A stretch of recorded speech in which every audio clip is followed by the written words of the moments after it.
After trimming the brisket, as you can see in the last video, we're going to hit this with some salt, pepper, and garlic, and here we go! Welcome to Blood, Smoke, and Beers Barbecue, where barbecue meets bold flavors, craft beers, cigars, and spicy hot sauce.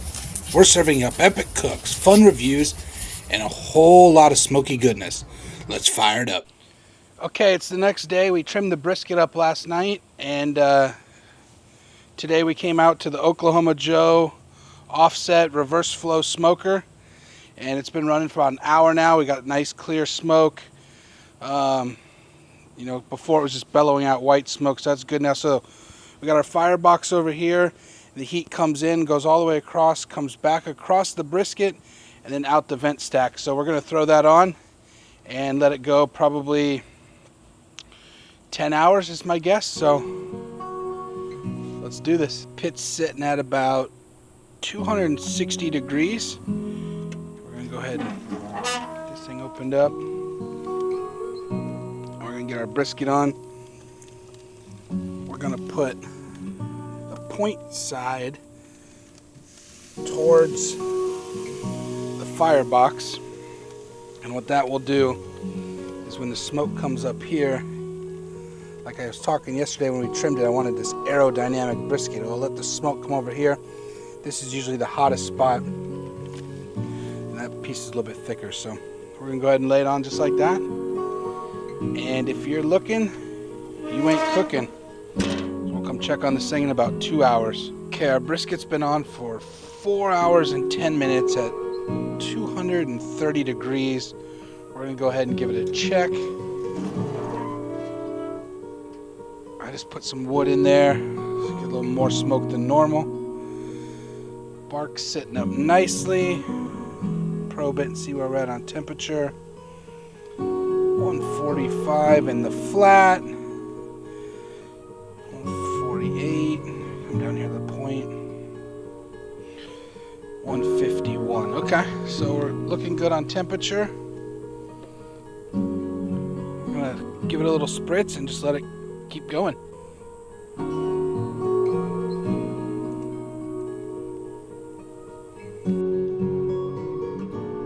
It's been about 6.5 hours. Give our brisket a test. See where we're at on temperature.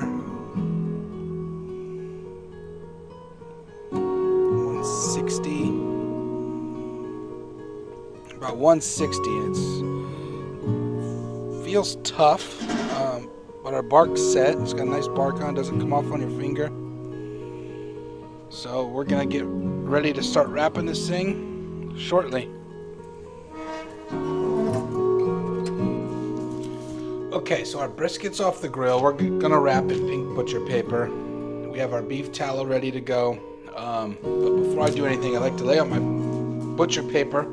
And this is just water that I use for spritzing ribs, brisket, whatever. And I'm just gonna spritz this pink butcher paper.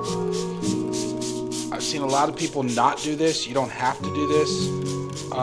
I do it because you just spritz it and kind of rub it around, and now you don't have crinkly old paper when you go to wrap it, and you can get it a lot tighter, and it makes a nice pretty package and keeps all that juices in. So let's put down the brisket and show you what's next. Okay, we've been on for exactly 7 hours at 230 degrees. Beautiful bark on this brisket, absolutely beautiful. This is why I cook fat side down. I don't want this nice bark over a fat cap, so I cook fat side down to develop that bark on the top. This is looking absolutely amazing. Get it over here under the butcher paper that I already spritzed with a little bit of water. That just helps with the folding process like I stated before. And now we're going to come in with some of our beef tallow we made, some liquid gold. And I'm just going to drizzle a little bit of this on top to keep some moisture in there. Add that good fat back to it. Just like that. It's beautiful.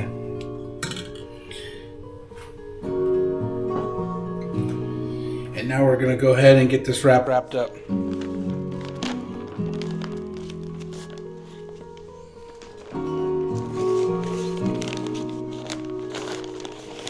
I like to keep the top, so I know which side is the top, so I'll tuck these tails under.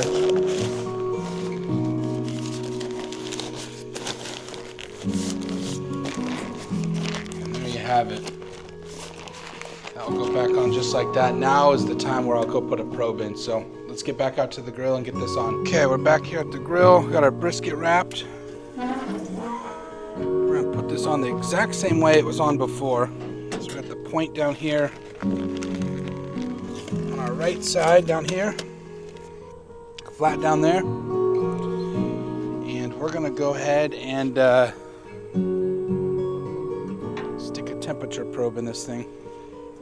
I'm going to come in at an angle with my probe about, about 5 inches, 6 inches from the flat, aiming towards the point. Get it down in there nice. It's a pretty good spot. We're reading 154. It was 165 when I took it off. It could have cooled a little bit, but this might not be in the exact same spot I had it before. There, it's reading a little bit higher. 160. Okay, we're gonna close this up and let it do its thing. See you in a few more hours.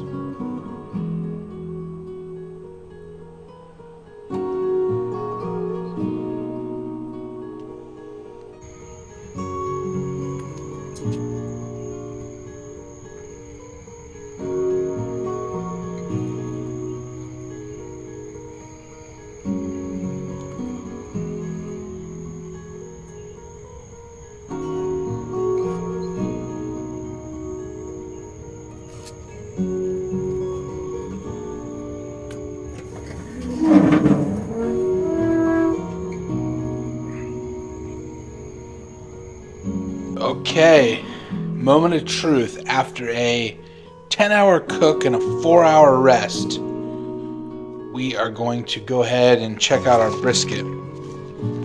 Get it out of the paper.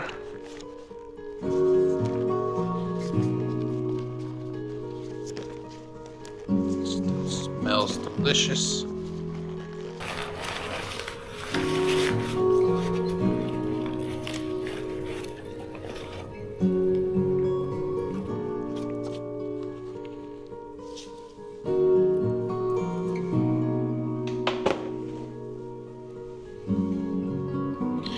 Okay, got a nice jiggle to it. Feels nice and soft. Let's just go right down the middle and see how we did here.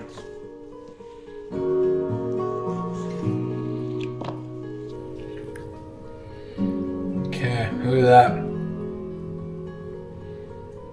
Not as a big smoke ring like I thought I'd get.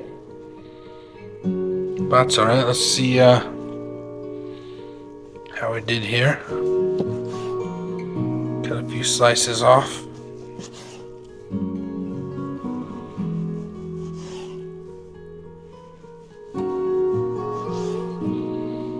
Now we're gonna turn this point around. We're gonna cut that one the other way.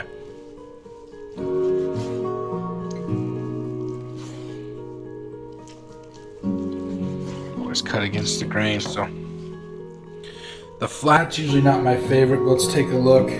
It's got a nice bend to it. Bends really nice. It's floppy. Pulls apart. It's got some pull to it a little bit. Let's give it a try.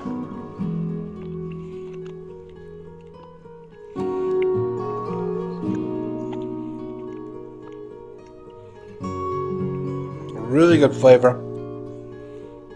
Salt, pepper, garlic, nice smoke flavor. Could be a little bit more juicy. I don't know if we would have got that from resting it longer. That'll do all day long though. I can eat that. Let's try the My favorite part down here. Oh, look at that.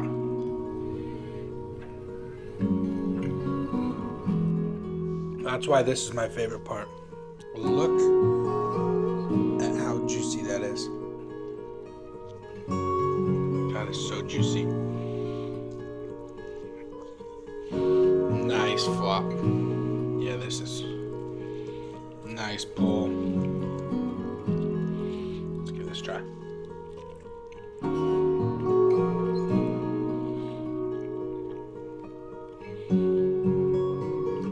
That is a perfect bite of brisket. That's why I really enjoy the point more than the flat. But we'll use all this, repurpose it, eat it. None of it's going to go to waste. This is a very, very good tasting brisket.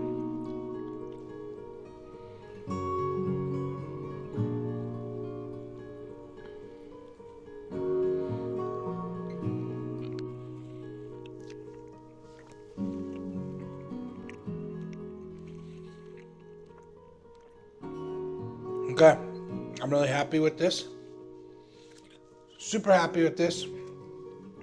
If you like this process and you like what you saw here, please go ahead and like and subscribe to my channel. We'll be doing more of these. Pork butts, ribs. See you on the other side. This is very, very good.